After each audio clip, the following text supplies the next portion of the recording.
Yo, yo, yo. Yo, yo, yo. Yo, yo, yo. Yo. Business. You need to hire, but not just any candidates. You need the right candidates. You need powerful tools to find the right fit for them. Yo, yo, yo. Tools that are easy to use. That's where Yo. Indeed.com comes in. Indeed's advanced algorithm uses the specific details from your job listing to position Let's see, what should I do? Should I do the right candidates. glamour? Should I do dance? Woot, woot, woot, woot. Done. That's stupid. Haunt. Back at 2246. Copy. I have to select my bumper. Normal. Abby Normal. Young Frankenstein. Abby Normal. Igor, where did you get this brain? It was from a jar with a name on it. And what was the name? Abby someone. Abby who? Abby Normal.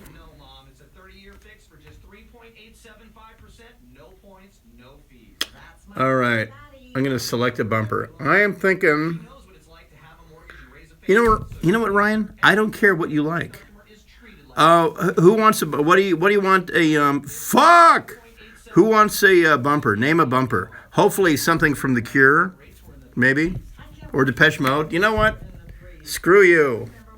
I'm going with Joy Division.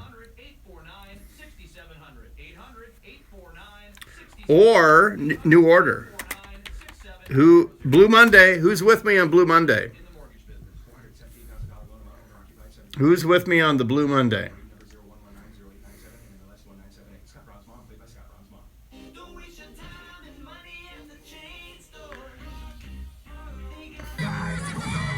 All right. Yep. Yeah.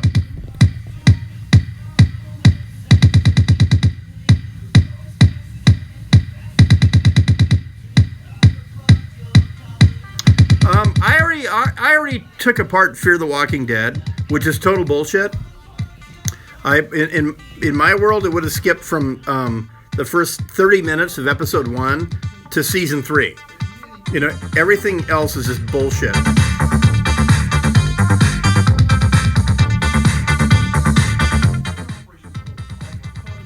All right, let me cue this up.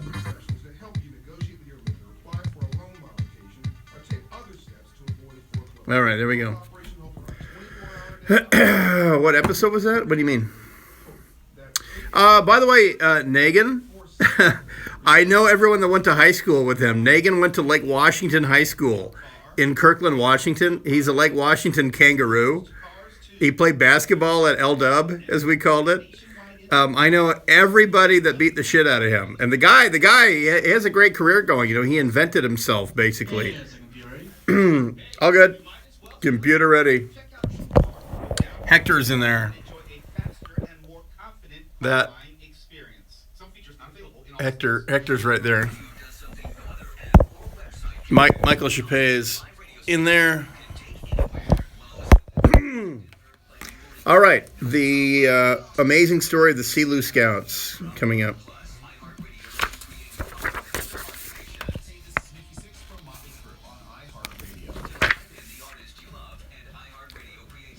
I have to burp.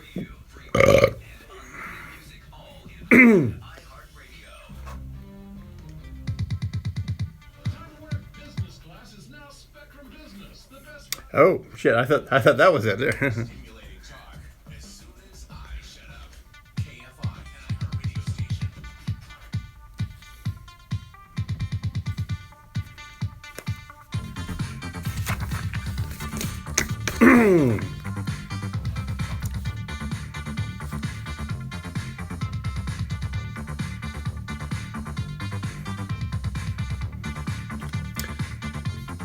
New Order with Blue Monday.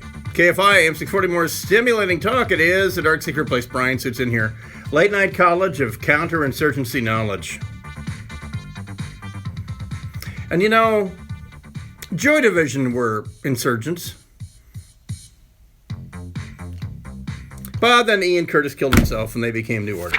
All right, so the definition of an insurgency is a unconventional resistance that does not play by the same rules of their enemy. The Romans in what we call France now, or what Caesar called Gaul, as well as Germany, etc., the Romans faced tribes that did not have 40,000 men with beautiful brass breastplates and lances and spears and the rest of it. They had barefoot men in bearskins and pointy sticks and all this, and they wouldn't play by the Roman rules. But they had families. The Romans understood very quickly, we like this place, we're going to stay here, and we're certainly not losing to these half-naked Germans. What should we do? Yes, back of the tent. Burn down the tents and the villages and kill their families. Excellent, very good, let's get on that tomorrow. And you know what? It worked. It worked brilliantly. This is the part about studying counterinsurgencies, that you have to admit when brutality succeeded and when it did not. Real simple. Let's fast forward to 1943. The Germans, now wearing clothes and with far better pointy sticks than everybody else on earth, are occupying France and Russia. And there was Les Resistants in France, and there were the partisans in Russia. And Germans are occupying two different countries. Proud people in both countries will lay their lives down for the freedom of their nation. In France, they begin bombing train lines, rail lines, which, of course, in 1943, that's how you move people and equipment around. Put them on a train, take them out to Brest, to Cherbourg, whatever. You need trains. Trains are vital to move tanks, artillery, and brigades and battalions and the whole thing. So the French begin bombing the rail lines. Does that stop the Germans from moving stuff? No, but it slows them down. It takes a day or two to repair a bridge or a train line or whatever. The Germans become very good at repairing the bridges, but it's still a bother. So what do the Germans do? They put open boxcars with French civilians in front of the trains. Did they think of this? No. You know who thought of this? The British did it during the Boer Wars in the late 19th century. And it worked in South Africa. You know who else did it? The U.S. Army. The U.S. Army did it. Well, I should say the Union Pacific Railroad did it with Native Americans, or as they were called at the time, Indians. And it worked. So meanwhile, 1943, trains full of French civilians boxcars full of French civilians are in front of locomotives. The French resistance stop bombing train lines. Same tactic, Russia, same time. Germans are losing trains. Trains are expensive. They take time to repair the rail lines, etc. They start putting Russian civilians in front of locomotives. And Stalin tells the partisans, the resistance, you don't stop bombing that train line. Believe me, trust me, I have it on good authority that those people in those train cars would want to be killed. No, you keep doing it. You can't give them that tactic, or else we'll never win. And it's our country, it's not theirs. So I'm not a fan of Stalin, and I'm not a fan of brutality. But I know what works when it works, because you know what? It didn't work. They kept bombing the train lines. The Germans kept trying it, and it kept not working. All right, so fast forward to the 70s. Rhodesia, a country, gets its independence from Britain. But the financial basis is very complex. But effectively, white farmers are experiencing one of the best standards of living on the face of the earth. And a black minority don't have the political power that they should in a free country. Britain withdraws support. The U.S. withdraws support. Rhodesia, the country of Rhodesia, is left on its own because now there is a Moscow-supported insurgency. There's several, in fact. Several different insurgencies are now vying to defeat the white government of Rhodesia and overrun the country. A flat-out communist insurgencies. And instead of supporting Rhodesia, the U.S. and Britain backed off and allowed Moscow-backed, trained, and equipped terrorist groups to fight the landlocked country, a very wealthy country of Rhodesia. What did the Rhodesians do? Again, remove yourself from the right or the wrong of the morality of the country or the basis of the economy or whatever. We're talking about fighting insurgency. And the assumption here is that you want your country to win. That's your first fundamental given. I want my country to win. I'm fighting an insurgency for my own freedom, an insurgency in my own country. Or my men are downrange in Afghanistan fighting an insurgency. In the case of Rhodesia, they were surrounded and invaded by foreign-supported, Russian-supported, stated communist insurgents. What were they going to do with the world cutting them off? What did Rhodesia do?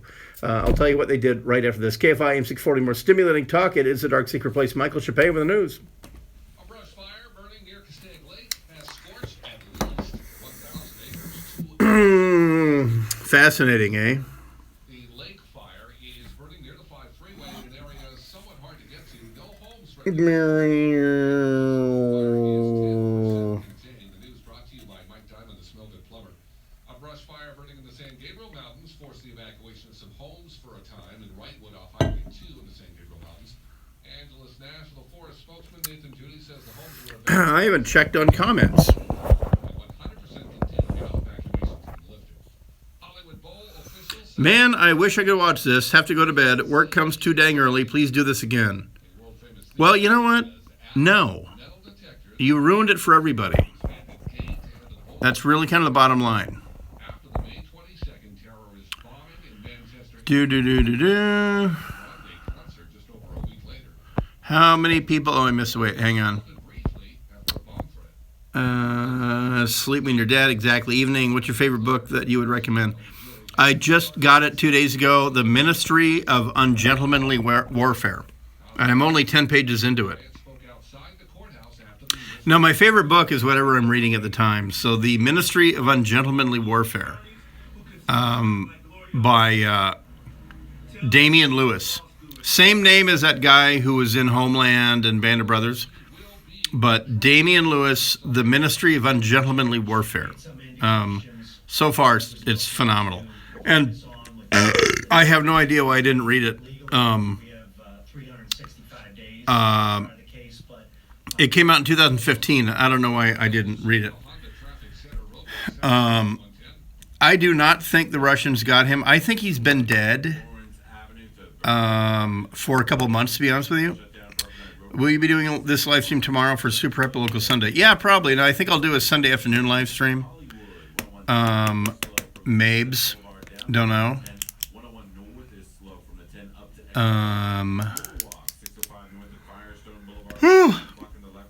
Favorite Civil War movie or documentary? You know what? Well, the Civil War, the Ken Burns Civil War. Especially the Gettysburg episode. There's never been anything like it since. My understanding is that the U.S. Navy vessel was in the wrong because the bigger ship always has the right of way. And that the 2012 collision with the USS Porter in the Persian Gulf apparently is very, very similar, with the identical class of ship, and the damage and the collision was at the same place on the starboard side as the tanker went. So, but I don't know. Like I say, I was in Navy ROTC for 3 years, and I found it to be a bit too Navy. No, I was a Marine option in Navy ROTC.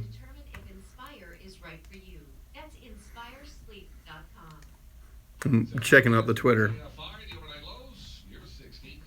Tomorrow, another scorcher. We're looking for Boy, that George Takei is a fucking dick, isn't he? 80s to 102 tomorrow for the inland areas, which includes the valleys in the IE. And then even warmer on Monday, inland highs ranging from the upper 80s to 106, and then up to 109 for the Inland Empire on Tuesday. Even hotter, 111 Do you have any recommendations Wednesday. Then for an anti-squirrel air gun. You know what? Right now, 65 There's excellent, 17 caliber air guns at Walmart that you can pick up for about 60, 70 bucks. newsroom by Michael Sh- And bottom line, Be the perfect time. For over 50 years, the kitchen store has been a can you read that? It's a Laco 1925, and it's all in German. Back at 3544. Copy. The kitchen store will redesign your entire gorgeous new cabinets, and you'll have Where were we? a designer by your side offering smart, creative solutions and inspiration. There are What was I in the middle of answering? to choose from. Most cabinets have like Some shit. Not only that, the kitchen store offers 1 year same as cash financing, which means Oh yeah, 17 caliber air pistol. whole year. There's you can go to Big Five or Dick's and get the more high end pellets. There's a couple different pellets. The ones, and I'll live stream this tomorrow. The ones that I use against versus rabbits have an orange plastic sabot with a metal slug, a pointed metal slug. They're fucking accurate as shit, and they will kill a rabbit. And then here's the other thing: whatever the user's guide says about don't go past 10 pumps, you can double it. They are literally made for Americans to go past what they should. Wait 1 second. All right, we're gonna go with "Just Like Heaven" from The Cure. So yeah, you can double it. So you can go like past 1,200 feet per second on 20 pumps. But here's the key about air rifles: zero that thing. Get into your yard, fire a 3-round group, and also you can buy a pellet catcher for about 30 bucks at Big Five.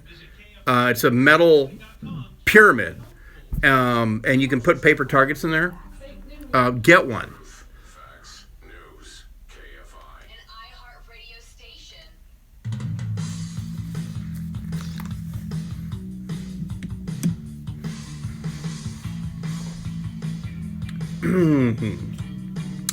KFI AM 640, more stimulating talk. It is the Dark Secret Place. Brian sits in here on a Saturday night until midnight, our late night University of Counterinsurgency, a late night college of counterinsurgency knowledge. So the political situation in Rhodesia, I'm not going to sit here and make excuses for Rhodesia or South Africa or whatever. I'm only looking objectively and coolly at their approach to counterinsurgency.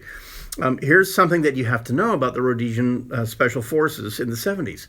A lot of Americans don't know this, but we ran several extremely successful counterinsurgency operations during the Vietnam War. No matter what your parents tell you about, hey bro, Vietnam was an unwinnable war. Literally, there's no such thing as an unwinnable war. If it's a war, there will be a winner and a loser, by definition. Okay? The opposite of peace isn't war. The opposite of peace is slavery. In war, a winner will prevail. And in the Vietnam War, there were 3 separate counterinsurgency programs that we had separately. The CIA had a program called the Phoenix Program, and it's been incorrectly labeled as a assassination program because South Vietnamese officials who were actually moles of the North Vietnamese communists were killed extrajudicially without trial, which I guess you would call assassination. But you know what the bottom line is? It was effective AF. Full on.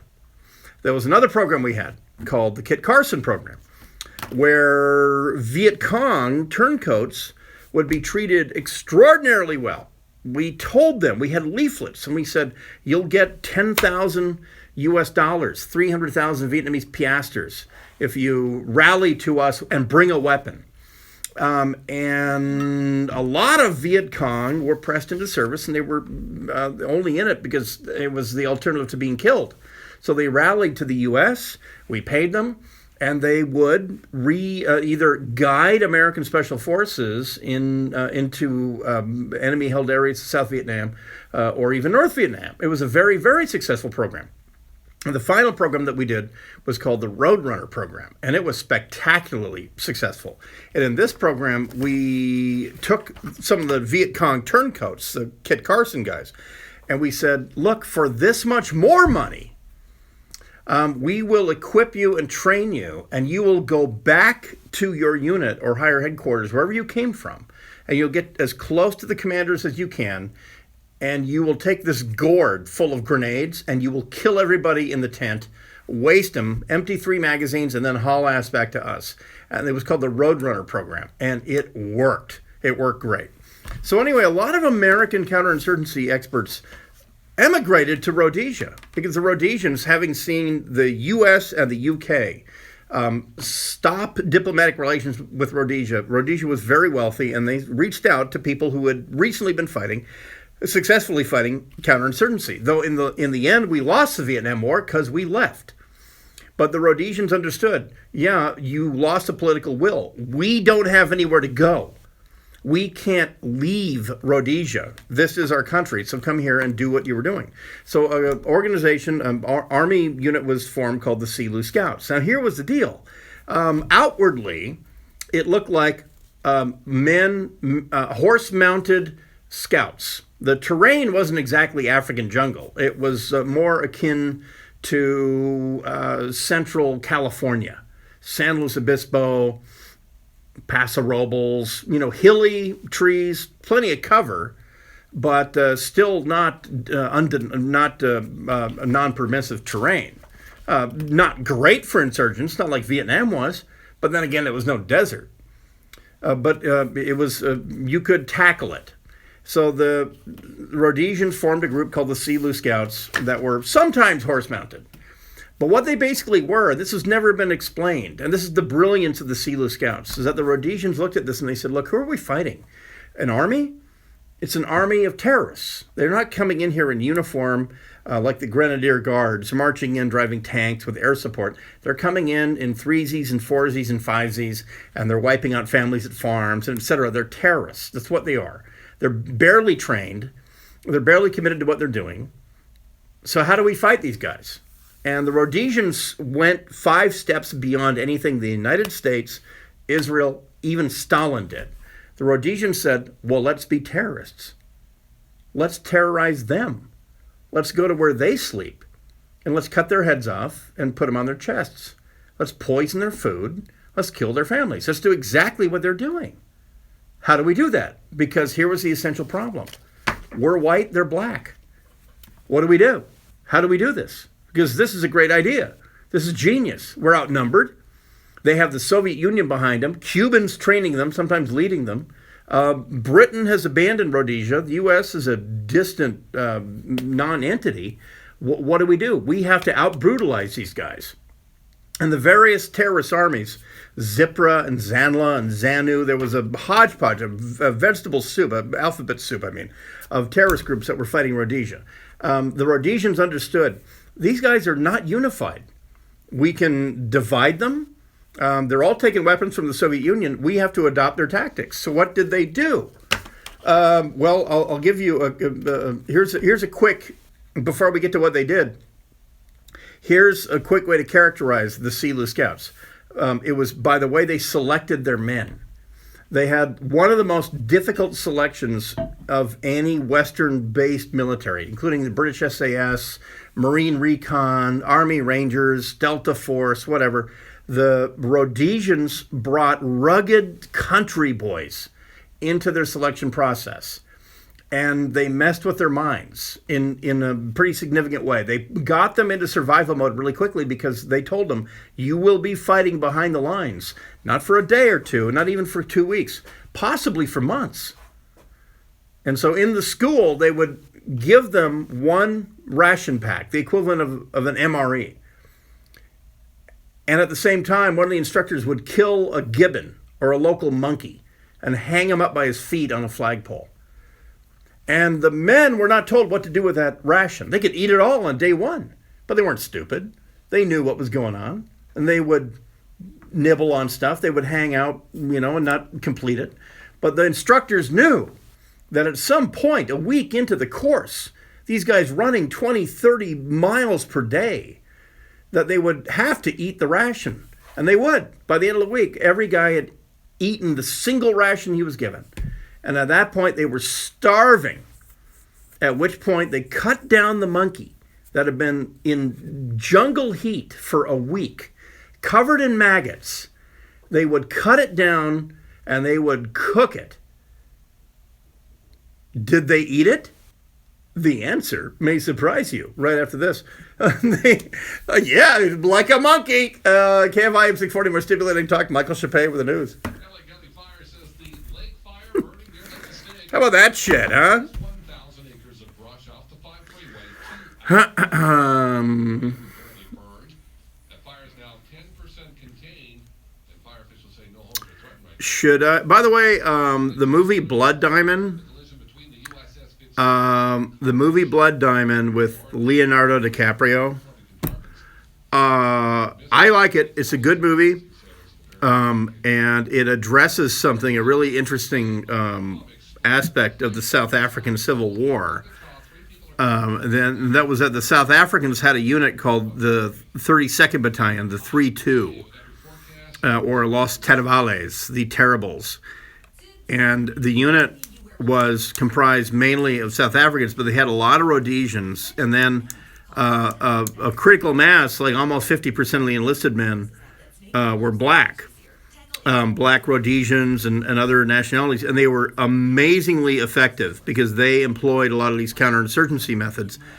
And when the African National Congress, when the ANC came to a political settlement with the South Africans and the South African Civil War ended, one of the main demands of Nelson Mandela and the other leaders of the ANC was to disband the 3-2 Battalion. I only caught part of that earlier. The Taliban, ISIS in Tora Bora. You know, they went in there. They didn't go in there with 10,000 guys. They went in there with Be mostly clear, lows right around 60. he has to do the news. Even hotter tomorrow. Beach highs well into the 70s, 80s, and near 90 to low 100s for the valleys of the IE. Traffic from your helpful SoCal Honda Traffic Center. Roadwork. South LA on the 110. That's on the 110 northbound side. Yeah, ISIS doesn't have 10,000 guys. They had 500 guys. And they said, okay, well, let's do what the Serbs did. Let's start beheading old ladies. Slows from Manchester Avenue to Vernon Avenue. Hollywood. Serbs did that? Well, that's another Islamic culture, is it not? And it worked. It scared the shit out of the Bosnian Muslims, and they would empty a whole town. Now, a crash there, blocking the left lane. Traffic slows back to Barcelona Road. I'm going with the cult. Traffic is getting worse. KFI is running back. I'm David Benson. Whew.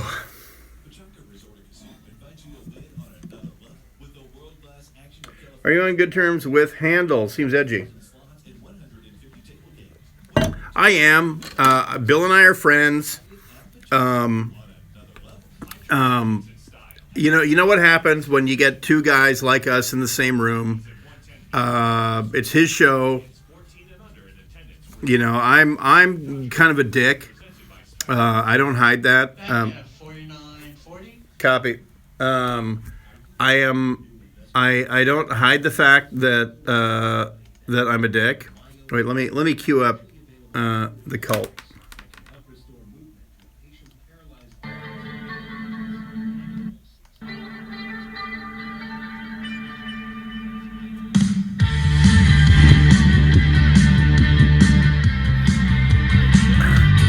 Yeah, so at times it sounds tense, but we like each other. What was the this man ignored my question? Patricia, whatever. I missed that. Because, like, don't call me out for not answering your question because I'm on a YouTube chat and they're scanning by like that. So, be not a dick. If you know what, because I'll tell you what, if you dick me out, I will dick you big time. You'll get big time dicked. I love Removal Machine. I love that song, but it's not as good of a bumper as She Sells Sanctuary, which is still a great song. No, he's not going to retire. No. Kevin and Bean, however, U.S. Army Delta Force is number one, but SAS is a close number two. The reason they're not number one is because they don't have the resources that Delta Force has. Delta Force have, phenomenal men, amazing men. But on top of that, they have the most capable global resources.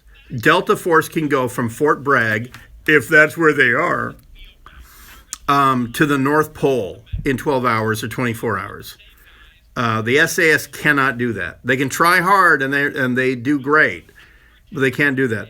The Israeli special forces, the Sayeret Matkal and their other special forces, they're more accurately thought of as specific forces, because Israel is not invading Peru, right? Ever.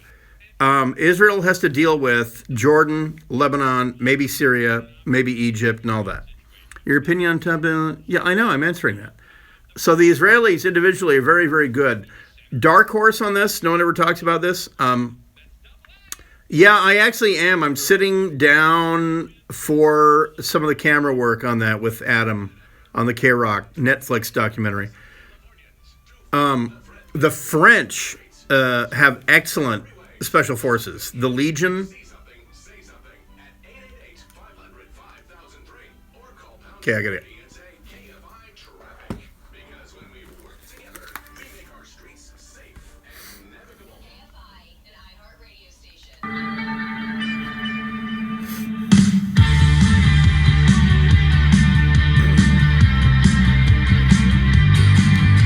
It's like a script, isn't it? I just keep playing this one. KFI, I'm 640 more stimulating talk. This is a dark secret place. Brian sits here one last time. And so talking about counterinsurgency and democracies. Again, keep in mind that a free press gets to come out to the battlefield and report back on what's happening.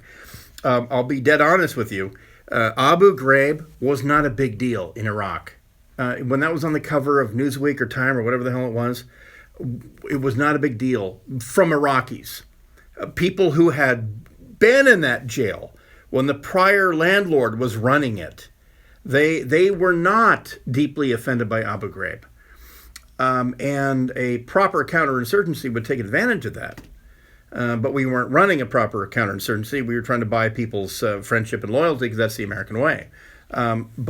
So back to Rhodesia in the 70s. Rhodesians in the 70s and 80s didn't have the luxury of a plan B. There was no other Rhodesia. There was not a planet Rhodesia. They were either going to win their civil war or not. And they were facing terrorist groups that were funded, trained, and equipped by the Soviet Union, led by the Cubans, etc. So all of the Marquess of Queensberry rules were out. And the Rhodesians early on realized we need to get the hardest guys that we can because they're going to have a hard routine. And I was describing to you that in their initial selection and training, men would be given one ration, where normally they were given 3 a day, like American MREs. But they weren't told how long they had to make that thing last, so they would stretch it for a week. The first week of their selection and training, the selection was all land navigation and the whole thing. And at the same time, back at the headquarters, an instructor would shoot a monkey and hang it from a flagpole. And usually by the end of the week, when the last guy had eaten the last bit of his ration, and the men were starving during their selection, and they were still training, they would cook the monkey. Sometimes it was a gibbon, sometimes a howler monkey, whatever it was. They would cook the monkey, maggots and all. They would boil it in water. And if the men really, truly were starving, and they just wanted to get sustenance in their bodies, and they were in that mode, the mode that they're supposed to be, which is survival mode. I'm going to fight this against these terrorists. I'm going to be out there. I'm going to put energy in my body. I don't care what it looks like, where it comes from. If they were in that mode, they ate the monkey. And now here was the thing. They learned a couple lessons. If you don't know this, and there's a 9.2 earthquake tomorrow or an hour from now in Los Angeles, if you don't know this, putrid flesh releases toxins. But if you boil it, maggots and all, you can eat it. It's still protein. You just can't boil it a second time. And so the men would eat the rotten monkey that had been boiled because they had no other choice. And this was part of the normal selection process of the Rhodesian Selous Scouts. Now, when they were deployed, they used terrorist tactics. They would ambush terrorists. They would go deep into Zambia and other neighboring countries where they were, where the terrorists who follow a pattern amongst insurgents, whether it's the Viet Cong or the Taliban or even ISIS. And it's, if you're the underdog insurgent, the fighter by night, you tend to really let your standards down when you're back in your base. Even the Soviets found this out in the 80s with the Mujahideen, that when the Soviets went cross-border into Pakistan in small units, they wiped out the Afghans.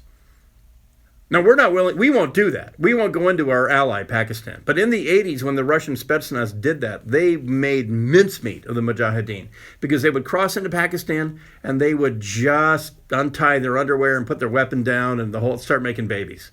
And the Russians would come to town and say, we don't care, and start killing them in their beds for a change. So this is what the Rhodesian Selous Scouts did. And one of the key things they did early on was turning terrorists. If they got a terrorist wounded, they had several options. Execute him immediately, bring him back to health, or just turn him over to the authorities. They usually went with option 2. They would bring him back to a base and give him first-class medical care, but they would not report that they had that prisoner. And then they would have other turned terrorists talk to the guy about how great it is, the food's better, they pay you, the weapons are better, they have a better vision for things, you're on the right side of a good government, your family will be taken care of, the whole thing. And if the guy said, I'm in, I'm good, I'll do it, there would be one final test. They would hand him his weapon back, his AK, with a full magazine of ammo. But what the guy didn't know is that the ammo was new ammo. It had been demilled. It had been disabled. And that was the final test. Hand the guy the weapon back. And if he slung it over his shoulder, they knew they had a new member of the Selous Scouts. And there were entire patrols of former terrorists who walked the force back to their bases. There was a very famous raid where the Selous Scouts got in trucks, drove into Zambia.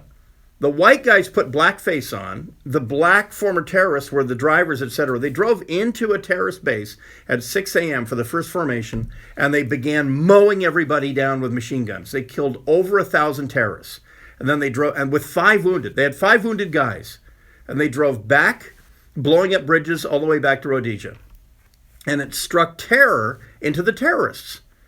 Another thing they did every once in a while is they would take the black former terrorists and they would tie up a white soldier and walk him into a terrorist camp because the white Rhodesian had extremely high value. They knew that the Soviets wanted these guys. The Cubans wanted these guys to interrogate. So they would walk a white prisoner back into a terrorist camp. And then at a prearranged signal, they would free the guy, arm him up. They would waste everybody in the room and they would get the hell out. And it worked. This tiny country held these guys off for years until politically the country could not sustain itself anymore. And Rhodesia is no more. It's now a basket case. It's got the world's highest inflation rate, etc. But where I'm out of time, I could talk for another hour about the Selous Scouts and some of their other tactics. They were also, the reason I bring it up is because an American photographer almost single-handedly took them down. An American 23-year-old embedded himself with the Selous Scouts in 1981. And he said that he was sympathetic to their cause. They told him, you have to wear a uniform and carry a weapon. You can't stand out. He did. He took thousands of photos of how they did business. And when those photos were published, and he won a Pulitzer Prize, it embarrassed Rhodesia so badly that they began the slow process of demobilizing the best unit that they had for their own survival. And when they did that, it was pretty much the end of Rhodesia. I tweeted out some pictures, or one of the pictures that was the end of this unit. And this is why, just to wrap this up, for democracies, counterinsurgency is very, very messy. It's especially messy when there's a camera there, because what it takes to fight a counterinsurgency is either you bribe every civilian who's helping the insurgents, which is not really getting their loyalty, because the justness of your cause oftentimes is not good enough. Or you find methods more brutal than the terrorists that you're fighting. Because all they have is brutality. They don't have tanks. They don't have B-52s. So to fight a counterinsurgency, you have to either be Caesar or you have to be the richest guy in the world. All right, thanks to Hector Michael Chappé. We'll see you back here tomorrow. That's it for the Dark Secret Place Super Hyperlocal Sunday. Is at 8 p.m. tomorrow because there'll be all kinds of stuff. Everyone have a good, safe weekend. Hey, remember, drink water, darn it. KFI M640, more stimulating talk. Yeah, you know what? Maybe I will tomorrow talk more about the Selous Scouts. So there's that. Love that show. Hope to see much more live streams. But, dude, bro, next time, please wear a bra. You've got the camera, what, like in my man boobs? What are you talking about? I have to wear a bra? Why? Because you're saying I've got man tits? You know what? You bought yourself a block there, smart guy. Let me see who said that. Da-da-da-da-da. Kenneth Landon. Brian, love the show. Da-da-da-da-da. You've got the camera angle. Yeah. I got to, you know what? Here you go. Put user in timeout. Kenneth Landon is in timeout. No, I'm not going to ban him. I'm going to time the fuck out on his ass. So, all right, I'm going to drive home. Yes, finish.